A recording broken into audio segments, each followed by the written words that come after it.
Hi, this is Monique. Welcome to my channel. On this channel, I do YouTube videos and I publish them every other day. So if you like this channel, please leave a like and subscribe to this channel right down there and keep watching.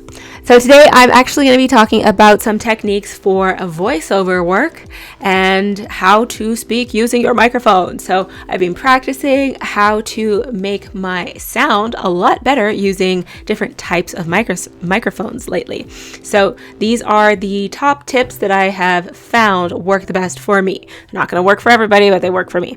Okay, so keep watching. I've noticed if you talk into a microphone all day, or if you work in radio or some sort of sound production or whatever, you are talking all day and your face starts to hurt. It's because you are using all the muscles in your face all the time. You're moving your mouth, and to smile and things like that, it moves your muscles, you know? So the first thing you should be doing is you should be warming up your face. So years ago when I took some acting classes at this theater group, they were like, that's the first thing that we do when we're going to put on a show, which you're going to do if you're going to do a commercial or read some sort of script. You warm up your face. So you move the muscles in your face around when you're speaking, exaggerate, and then you do actual practice of warming your lips up. So I mean kind of making a buzzing sound with your lips, that kind of a thing. You do it over and over and over again until you get that kind of buzzing feeling at the front of your lips. Like that. I know it sounds weird and looks weird too, but you'll sound a lot better and your mouth will be able to move a lot better. So another thing is I do that with an actual sound. I go up and down with that kind of motion. I go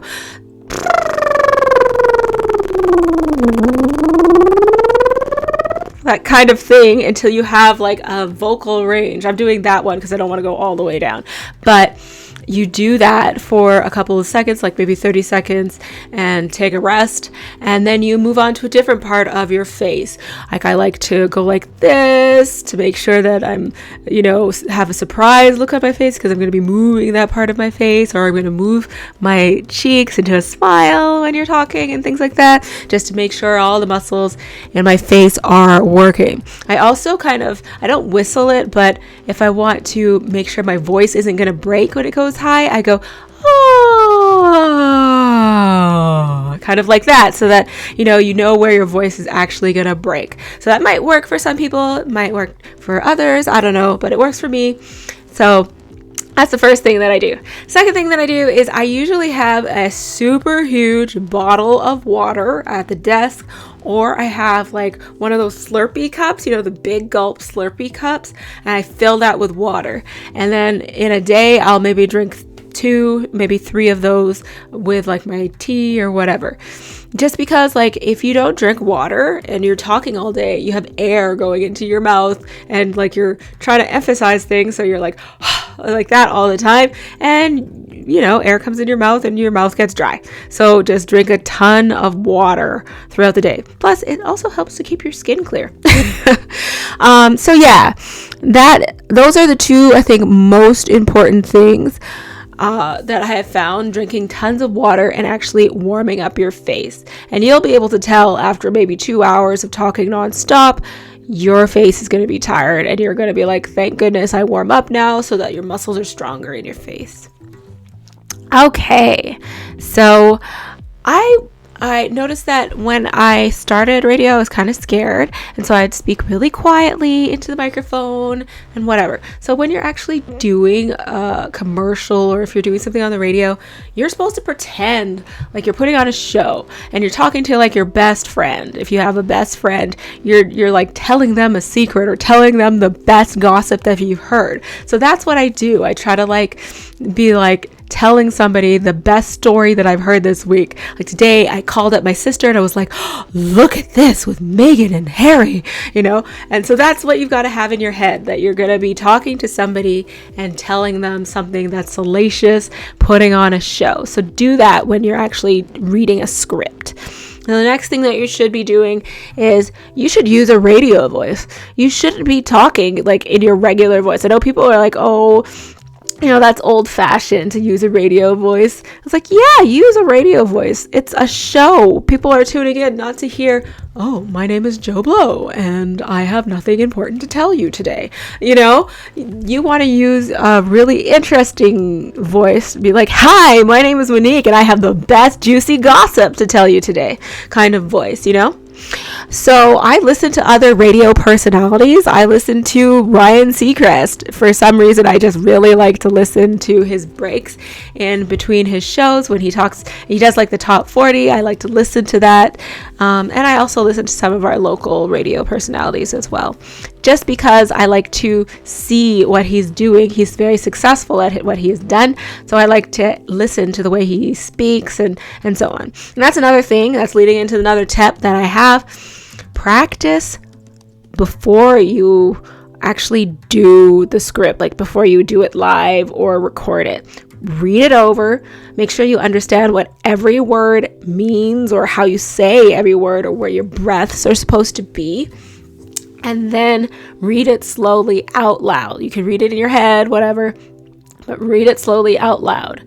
And then once you've got that, think about just each individual word. Think about your consonants and your vowels, how you say your T's or your P's, like the places in your mouth where you move your tongue to make the L sound and things like that. Just practice all of those things so that your voice sounds crisp. Because I don't think people really like to hear somebody who slurs like their words. There's like that, right? So slow down, read things through, and then actually read the script live or record it. And you can read a script more than one way. You can read it slowly when you're recording it, or you can read it fast with a certain type of energy, or you can practice different ways of saying a sentence. You can say the sentence super fast at the beginning, or you can slow things down, and it kind of like drags things out and it forces people to listen to what you've got to say at the end. So yeah, the last thing I want to talk about is kind of like the way you breathe. So when you are a singer, a lot of singers know this, that when you want to sing a verse of a song, you can either take a small breath and just start singing and then break up the verse into different ways, or you could take a long, deep breath and sing the verse in one breath, that kind of a thing. One of the singers that was really famous for doing that was Whitney Houston. She would take deep, long breaths, and the key to doing that is you just move away from the microphone when you're taking your breath. Kind of like move, like actually open your mouth, If you move away from the microphone, you're not going to be able to hear the breath on the microphone, right? So she would take big, long breaths and sing out her verse, and then take another big, long breath and sing out the next verse. So practice your airspeed and just not breaking up certain sentences. Like if there's a comma, break. That means take a breath. So, there's a period, break, take a breath, that kind of a thing. So just practice the way you actually deliver the words and like the airspeed behind the words, because it actually does make a difference. I did all of these things. I followed all these tips after watching videos online about voiceover work and how to use a microphone and how to speak into a different microphone. And I was so surprised by how my newscasts, how everything sounded. It sounded like night and day. I was like, who is this? So I hope that some of these tips will be useful for you. Keep practicing. Follow the different radio personalities that you like. See how they sound. Listen to a little bit of news. Listen to top 40 kind of stuff on the radio. Listen to commercials too, like on TV, like car commercials. Those are really good examples. So please keep watching this channel, subscribe, leave a like, and I'll see you on the next one.